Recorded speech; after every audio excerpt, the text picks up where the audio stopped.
ഇന്ന് ഇത്തിരി നേരത്തെ എഴുന്നേറ്റപ്പോൾ തന്നെ കഞ്ഞിക്ക് വിട്ട് ചായയും വെച്ചിട്ടാ. അപ്പോഴാണ് അറിയണത് ഇന്ന് ക്ലാസ് ഇല്ലെന്ന്. അത് അറിഞ്ഞപ്പോൾ തന്നെ രണ്ടും കൂടി പിന്നെയും കയറി കിടന്നുറങ്ങി.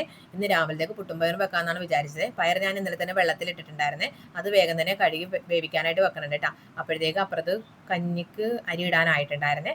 അപ്പോൾ അരി ഞാൻ കഴുകിയിട്ടാ. ഇന്ന് കളമശ്ശേരി മെഡിക്കൽ കോളേജിലേക്ക് പൊതിച്ചോറ് കൊണ്ടുപോകണുണ്ടായിരുന്നേ. അപ്പം ഞാനും കൊടുക്കാമെന്ന് പറഞ്ഞിട്ടുണ്ടായിരുന്നു. അപ്പോൾ ചോറും കറികളൊക്കെ 9:30 മണിക്ക് മുമ്പേ റെഡിയാക്കണമായിരുന്നു. അതാണ് ഇത്ര ധൃതി പിടിക്കണേ കേട്ടോ. സാധാരണ ക്ലാസ് ഇല്ലാത്തപ്പോൾ ഞാൻ ഇത്ര രാവിലെ ഒന്നും എഴുന്നേക്കാറായില്ല കേട്ടോ. അപ്പോൾ കറിക്ക് ഇന്ന് കൊണ്ടുകൊണ്ട് വന്നത് കുമ്പളങ്ങയും അച്ചിങ്ങയും മുട്ടയൊക്കെ ആയിരുന്നേ. അപ്പോൾ ഞാനടുത്ത് മോരിയാറും വെക്കാം, അച്ചിങ്ങ മെഴുക്കുവരട്ടിയും വെക്കാം, മുട്ട റോസ്റ്റും ചെയ്യാമെന്ന് വിചാരിച്ച്. മുട്ട ഞാൻ കുക്കറിൽ തന്നെയാണ് വേവിക്കാൻ വെച്ചത് കേട്ടോ. അതാകുമ്പോൾ പെട്ടെന്ന് വെന്ത് കിട്ടുമല്ലോ എന്ന് വിചാരിച്ച്. അപ്പോൾ ചാറിനുള്ള തേങ്ങയൊക്കെ വേഗം തന്നെ അരച്ചെടുത്ത് ചാറും കാച്ചി വെച്ച്.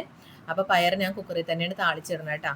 ഇത് പുട്ടിനായത് കാരണമാണ് ഇത്രയും ചാറ്. ഇവിടെ പുട്ടിന് നല്ല രീതിയിൽ ചാറ് വേണം കേട്ടോ. അപ്പോൾ ഒരടപ്പത്ത് അച്ചിങ്ങ മെഴുക്ക് പുരട്ടിയും വെച്ച് മറ്റേ അടപ്പിൽ മുട്ട റോസ്റ്റും ചെയ്ത് അതൊക്കെ പെട്ടെന്ന് തന്നെ റെഡിയാക്കി എടുത്തിട്ടുണ്ടേ.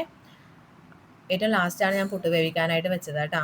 അതത്ര ധൃതിയില്ലല്ലോ എന്ന് വിചാരിച്ച് ഓരോരുത്തർ പല്ലൊക്കെ തേച്ച് റെഡിയായിട്ട് വരണ്ടേന്ന് വിചാരിച്ച്. അപ്പോഴത്തേനും ചോറും വെന്തിട്ടുണ്ടായിരുന്നു. അതും വേഗം തന്നെ അടച്ചിട്ടിട്ടോ. കുറച്ചധികം പാത്രം ഉണ്ടായിരുന്നു, അതെല്ലാം കഴുകി വെച്ച് ചോറും കെട്ടി കൊടുത്തു വിട്ടേ. അപ്പം അത്രേ ഉള്ളൂ.